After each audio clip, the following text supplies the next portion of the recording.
All right, welcome back. Almost stepped on DB's toes right there. It's July 19th. We are weekly recapping it. You can feel the anticipation building. We're finally getting some North American sports, hopefully coming along. We're going around the horn. You guys know the crew, Danny, Rio, and DB. Boys, how we doing today? Not too bad, not too bad. Getting back to it, baby. Living the dream, man. Only had about 40 Trulies this weekend. Took it easy. Happy to be back. Oh man, living the dream is right. So being in Texas, obviously our pride and joy for at least three of us here are the Dallas Cowboys, and they were in the news this week. You know, there's a little bit of uncertainty going on. We got Dak Prescott, on the franchise. No deal has been made, which it's tough because you hear Pat Mahomes. Obviously, Dak is no Pat Mahomes, but you hear a contract like that being extended, and Dak is, really what is happening with him. Maybe he's asking for too much, unwilling to concede. Jerry's being Jerry, whatever it is. But Danny, your thoughts on what's going on with Dak and Jerry this last week? I am severely concerned. I have. So I'm scarred, right? Like here, you're talking to somebody who is a Spurs fan, and one of the, I think we can all agree, of the best run organizations in all of professional sports. And I am scarred from seeing how the whole Kawhi thing went down. And I know that Dak and Kawhi aren't the same, and Dak doesn't have a crazy uncle, hopefully, running the show for him. But if that deal couldn't get done, I am severely worried because let's say Dak has a good year, right? It's going to drive the price up. Even if he doesn't win a Super Bowl, if he gets to the playoffs and wins one or two games, that's going to drive the price up. Or two, he doesn't have a good year. Then Jerry Jones tells him he doesn't deserve what he's been asking for, and then somebody else will now bring the offer to the table when he goes and plays for a different team.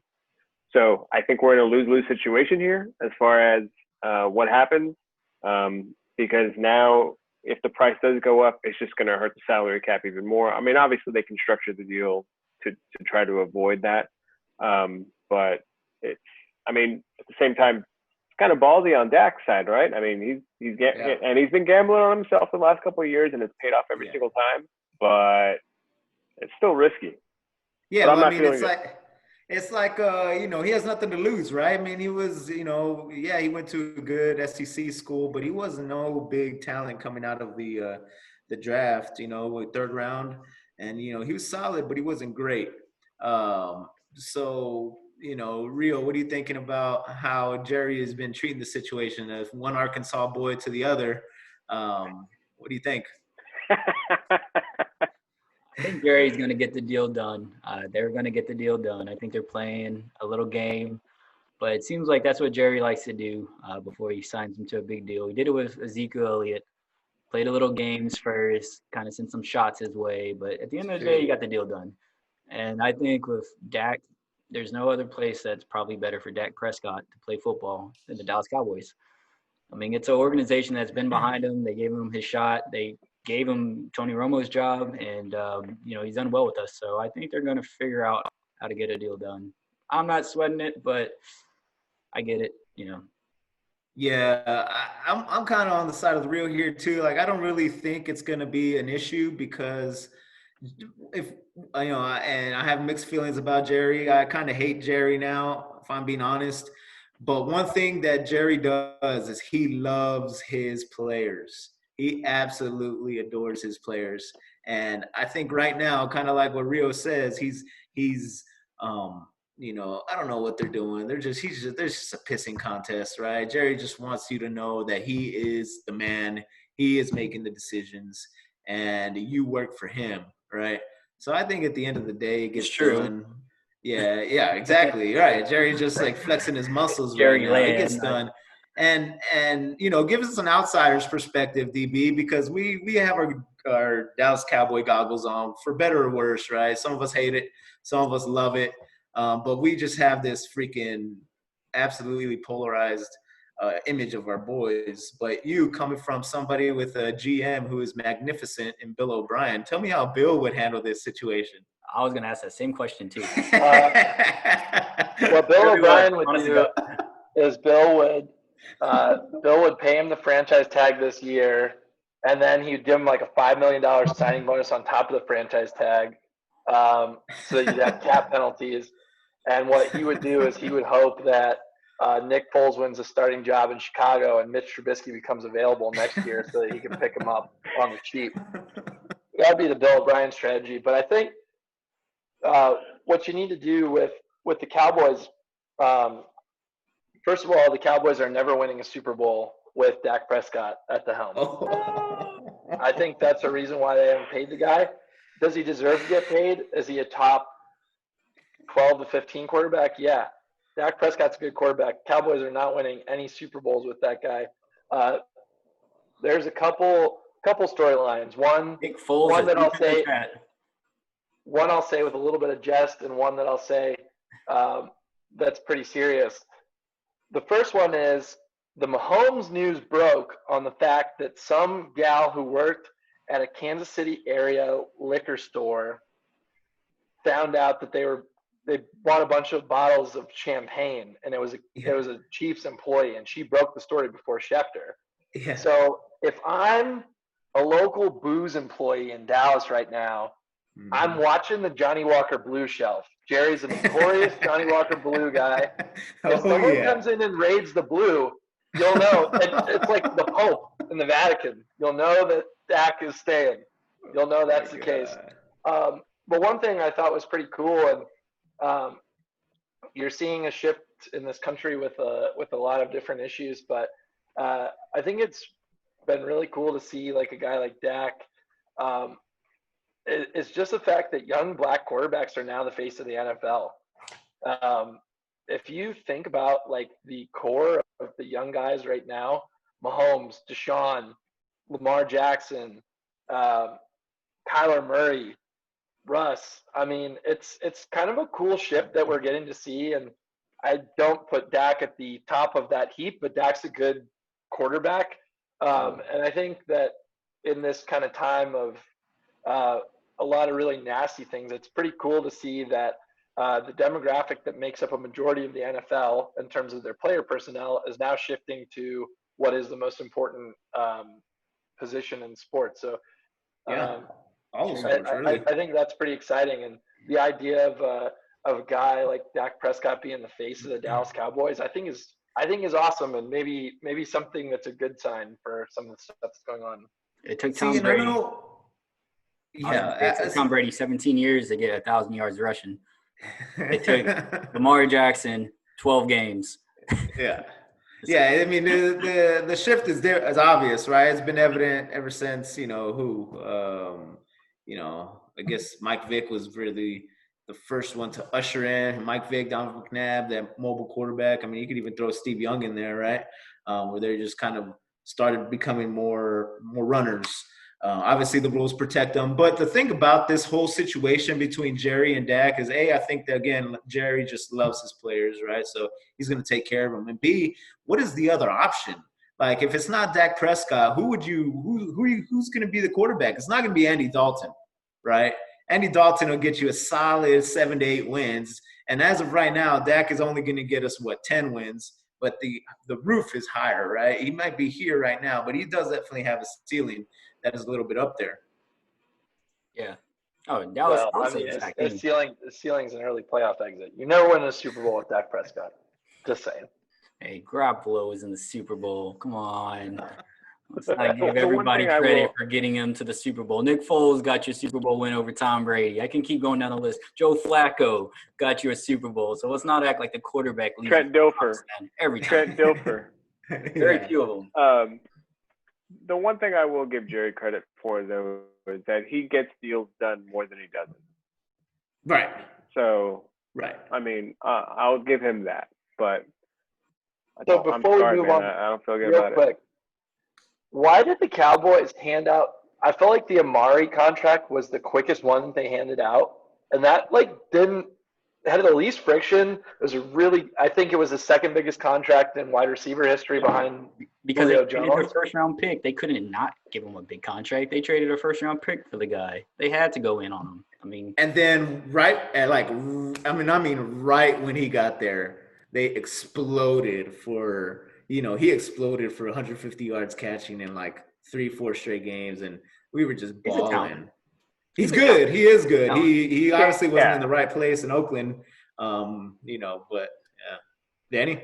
See, I think Dak's price is going to go up because now you add CeeDee Lamb to that. You're going to have to you have to play him.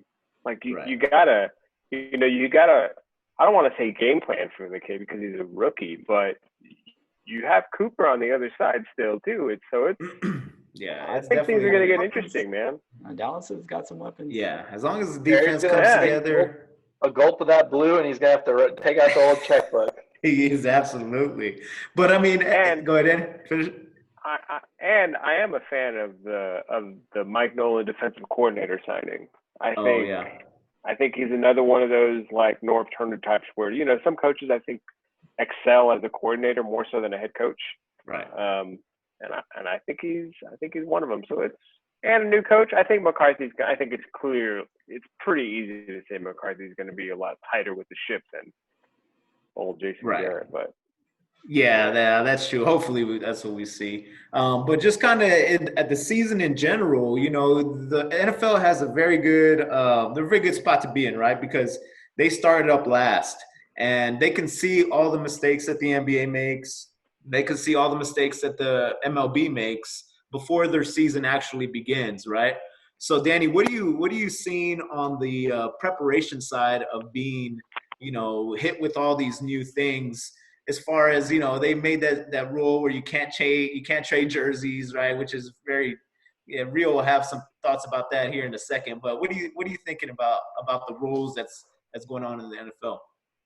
So what I'm hearing, I heard this. I heard it on Dan Patrick, and Dan Patrick says he has a source inside, which I'm sure he does, inside the NFL, and they said that they are no better off right now than they were in March when all of this was coming down the pipeline. Yeah. And so it seems like they don't have a protocol. And then Drew Brees tweeted something out today to the NFL saying that they had to get a protocol in place. Otherwise, they're going to lose players and they're not going to have a season.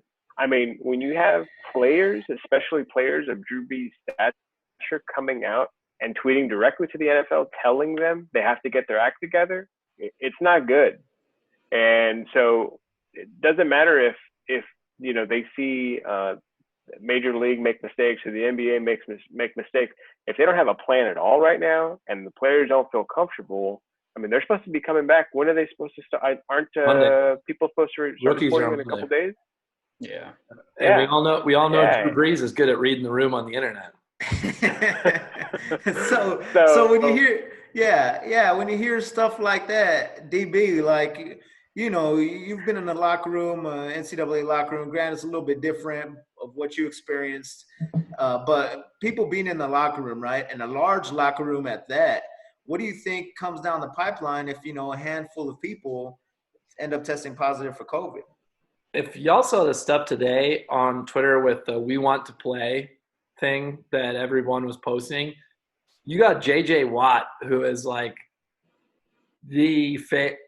he's about as close as the face of the NFL gets. He doesn't wade into Also the face of the injury list. any real political discussions.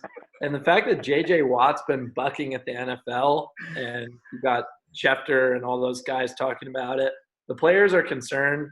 I know Russell Wilson tweeted today about his wife is pregnant, which I don't understand that, because if I follow my junior high rumors correctly, Sierra's supposed to have a penis. But anyways, I digress.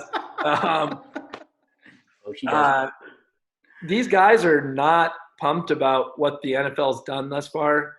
And so if you have a players revolt, the players aren't going to play. And this is the sport that's going to have the biggest issue with it because of the nature of the sport. I think baseball is going to be just fine. They're going to play the 60-game season. No one's going to watch it because no one watches baseball anyway.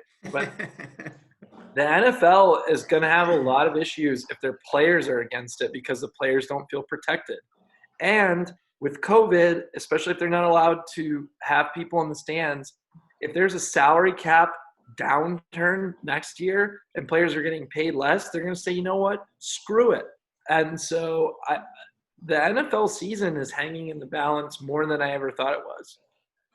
Yeah. Mhm. Yeah, and they're making these. I think what they have. We talked about the restricting jersey swaps, right? You can't swap jerseys anymore. That's all just. It's just something to say, hey, look Bottom of what the we're doing. barrel.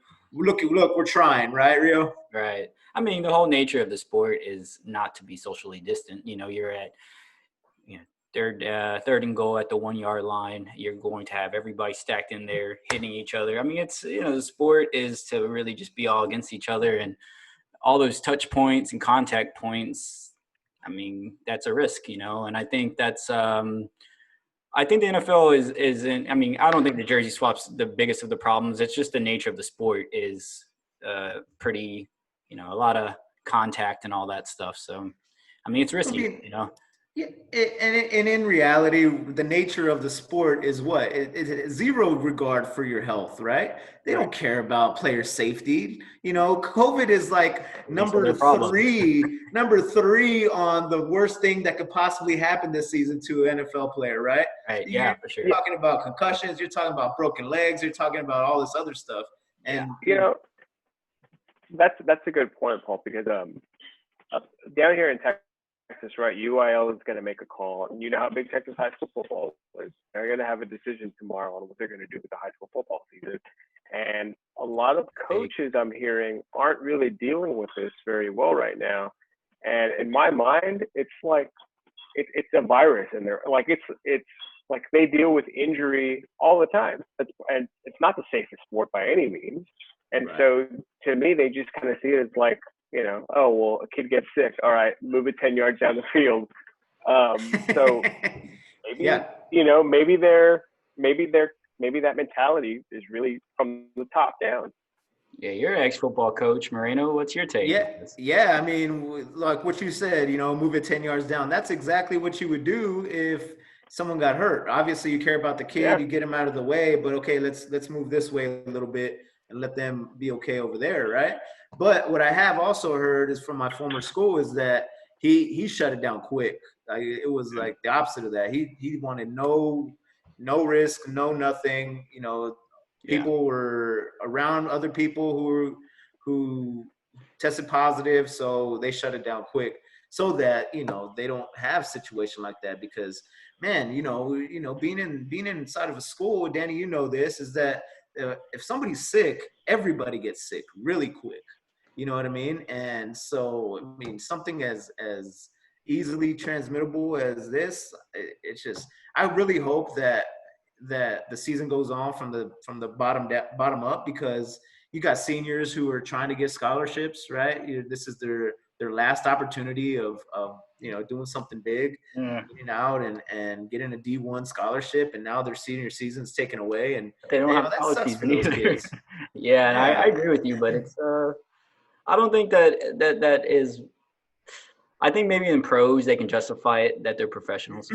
I think at the amateur level, it's a lot harder to justify because there is a risk and they're going to have to take a hit. And I think at the pro level, at least they can say we're making $4 or $5 billion this season, and this is what we do for work. Yeah, you don't have that same argument in high school level.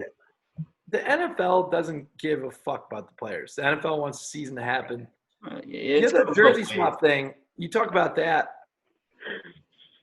Taking away the jerseys is like telling two people who fuck they can't swap underwear. It's stupid. It's fucking stupid. It's tone deaf. And they just don't get the point of anything. The reality is they're going to have some sort of season. I think they're going to do it.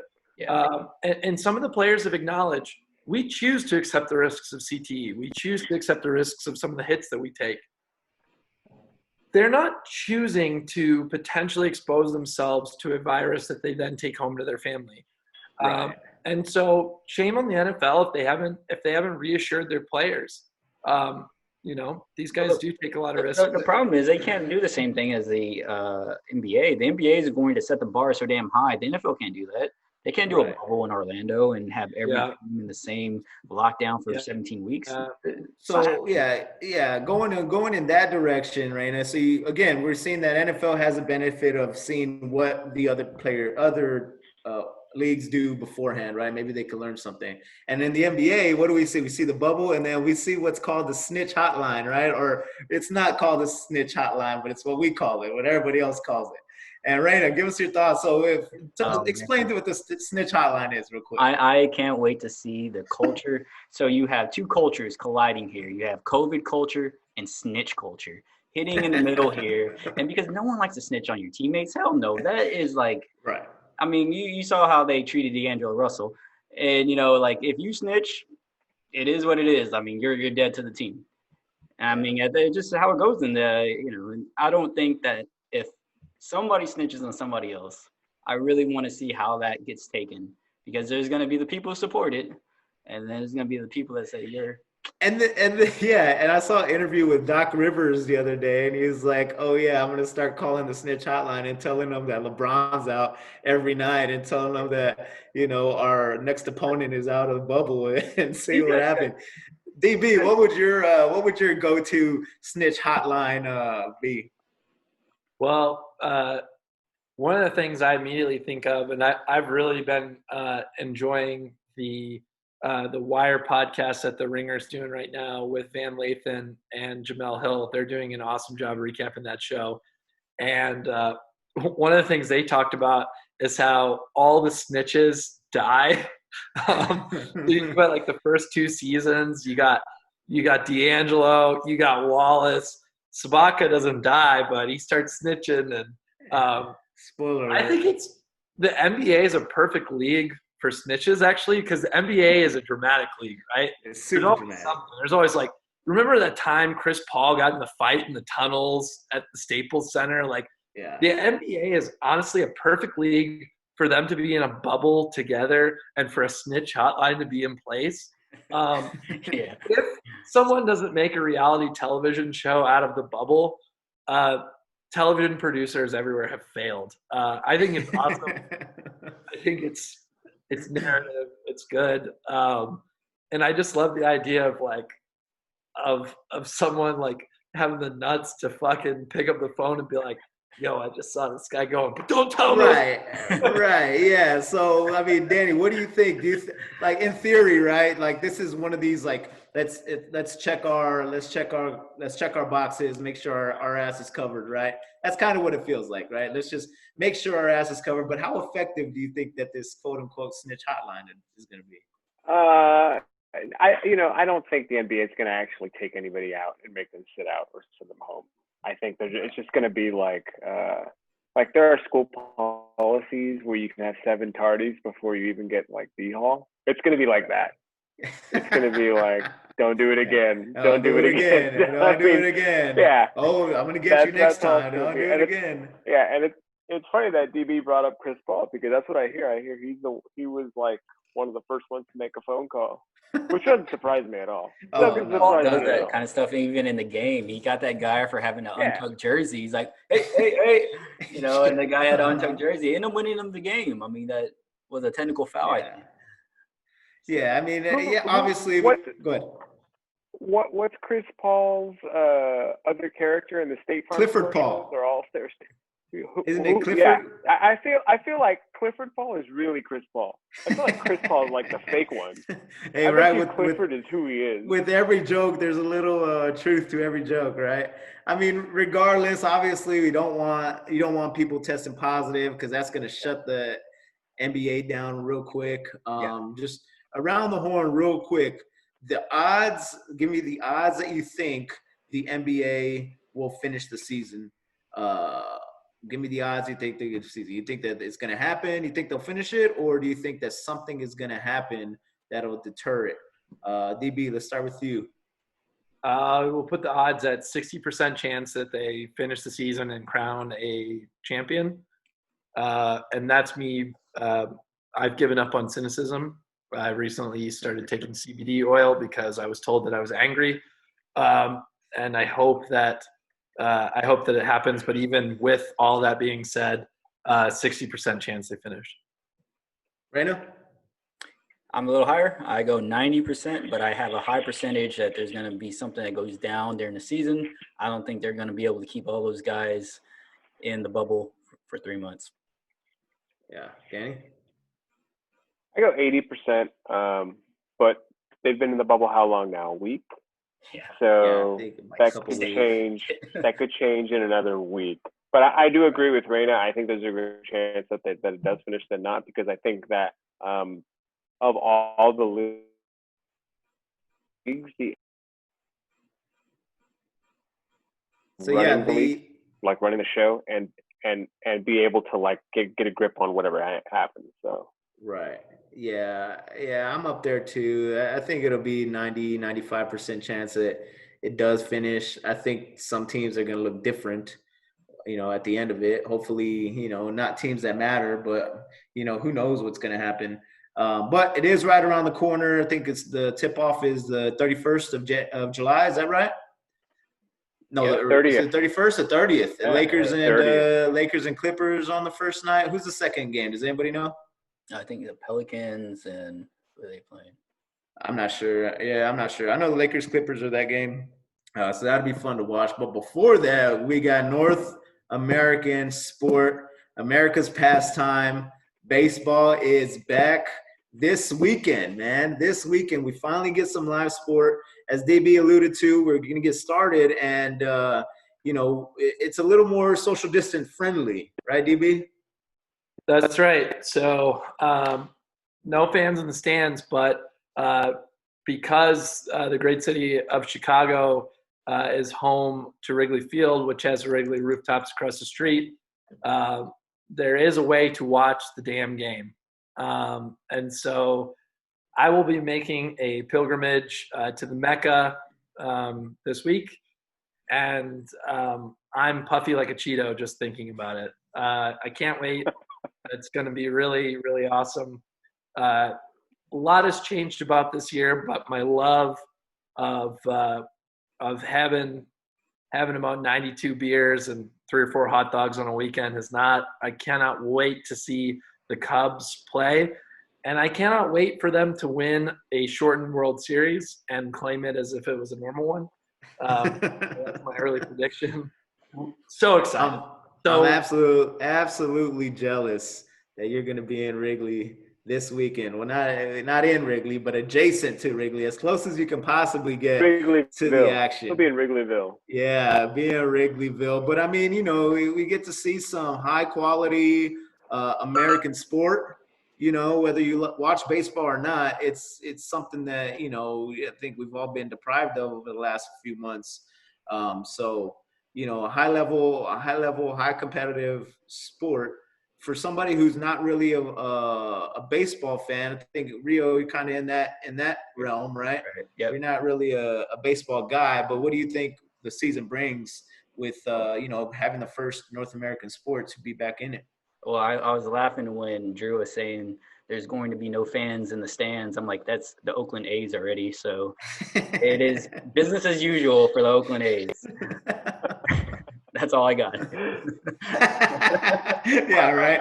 So yeah, you got the Rays. Rays are awful too. I mean, they put out a pretty solid team and they just get nobody at the games. There's teams that don't, but there's also teams that sell out pretty often, and 162 games, 81 games at home. Yeah. They definitely pack a crowd, and Wrigley being one of them. Danny, do you think what do you think the ratings are going to look like for these first few games? I think the ratings are going to be high. I think I don't think golf is doing it for people. I don't think that European soccer is doing it for people as far as like on large scale numbers. And so I think the numbers are going to be high. I do. I think, but I also think that they'll take a hit once the NBA comes out, because the NBA, I believe, is broadcasting games throughout the day.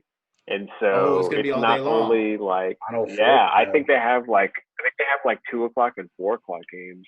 At least from what I saw, I believe that's right. And so, I mean, it's going to be like Sunday, NFL Sunday every day. You're going to have, two, three games to watch. America's not gonna want to go back to activity work. in America. Yeah, you know Stay what? quarantined. Maybe cases will start going down because people are going to stay the hell home and watch the Right. sports. And Have that fucking Bane, baby. Just inject it. Right? yeah, I've also heard whispers of possibly baseball doing the same thing, playing like 9 a.m. games, 10 a.m. games, just to squeeze in, broadcast time. Just to, it's an unorthodox season, so why not try unorthodox things? I know that they're going to pump in for baseball. They're pumping in stadium noise. DB, how do you feel about the fake stadium noise? I think the fake stadium noise, at least from the viewer's perspective, has added a lot in soccer from what I've seen thus far. Right.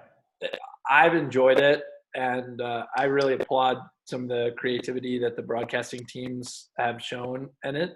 And the one selling point I'll give you if you're baseball curious is that Curious. this season will feel like playoff baseball, or should feel like playoff baseball the entire time. With a 60-game season, if you got a pitcher who can't freaking pitch, if you got a guy who's in a slump, they're going to make changes way faster than they normally would, because the urgency to win ball games is going to be there from the outset, because you can't afford to have a 10-game losing streak, right? Right. No one really can. But I think the sense of urgency this season could be seismic in changing baseball. I think you could see potentially like 100-game seasons after this or something. If it goes well and people are engaged with the product, I think baseball they've got fuckstick Rob Manfred managing it, so he'll probably do like a 212-game season next year to make up the lost revenue. But they have a really, really unique opportunity to change the structure of their sport, to create more urgency, to make the next generation of baseball fans as fired up about it as someone like myself is. And as a business model, Raina, how do you feel that this is going to go with this, sprint of a season, 60 games, which would normally be 162? We're missing 100 games here. What do you think is going to take place in that realm? I think they're supposed to try to spread out the loss over the next couple of years, but they're taking a big hit. NFL, I think, is doing a little better because of their TV contracts were so lucrative that they can do without the fan revenue as much. But the NBA is also taking a big hit. They did a lot with fan revenue as well. So, people are going to there's going to have to be cuts along the way somewhere. So, and that's if things can be normal next year too. And there's, right, I don't know, cost structure is heavy in the NFL, MLB, NFL, and NBA. And what about player performance? Danny, you got any thoughts on what do records mean anymore? I mean, this season stats, do they really matter? What if somebody hits 400? Like, what's going on here? I don't think the long-term, big mountain stats, like you can't compare those, especially in baseball, particularly like that particular one with the 400. But I do think that, every year in baseball, it seems like you have a team that comes out of the gate hot and then they end up slowing down by All-Star break or whatever. And so I think that could benefit some team that nobody expects to come out, and it'll get a lot of players that you wouldn't expect to get paid. It'll get them paid, I think, if they have a solid season. That's a good point. So the one thing I will say, though, that I think the NBA should do, if they're smart for marketability, is because there are no fans, they shouldn't pump noise in, but they should have mics on there so we can hear the player talk. Put it on a 2-minute delay. Who cares? That way you can, keep out all the extra trash talk you don't want to. But like if they did that, I think the marketability and the sales of like things like jerseys and shoes and stuff like that, I think that would go up. I think they'll find out how much that the players ask for a foul. That would be the first thing they're gonna find out. Foul, that's a foul, that's a foul, Oh, yeah. foul, that's a foul. And be like, man, all you guys do is ask fouls whenever y'all shoot. Sorry. So I guess, only time will tell to see what happens with all these sports come back, and hopefully everything runs off smoothly. This time next week, we'll have baseball games up under our belts, and we'll have basketball on the horizon. So definitely looking forward to that. For the guys, this is the next week in the books. All right, thanks for listening in. It is Sunday, July 19th. See you later. Peace.